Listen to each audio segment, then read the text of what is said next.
The Route Operable Unmanned Navigation of Drones, or ROUNDS, will allow the autonomous operation of drones in known environments. ROUNDS was developed by the Department of Energy Light Water Reactor Sustainability Program to help automate activities at the current fleet of U.S. nuclear power plants.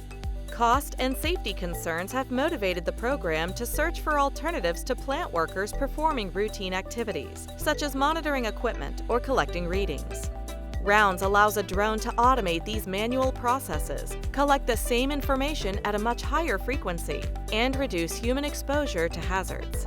Industrial environments often have obstacles that can be navigated by drones only if they are equipped with the means to quickly recognize and react to the environment. Other technologies that rely on environmental mapping are not as fast and precise as ROUNDS. They are also more expensive and require additional sensors, which add weight and consume more power.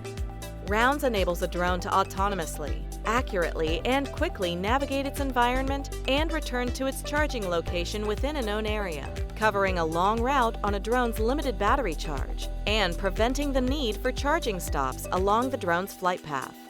The novelty of this technology lies in ROUNDS' ability to read QR codes at any angle and reverse calculate its position. ROUNDS can then tightly control the drone's motion through high-performance controllers, such as those used to control missiles and satellites. By leveraging the drone camera and printed QR code stickers, the cost to deploy ROUNDS remains low. ROUNDS can be used in industries that perform security and operations rounds, warehouse surveys, and chemical or radiation monitoring in hazardous areas, among others. For further information, please contact Idaho National Laboratory.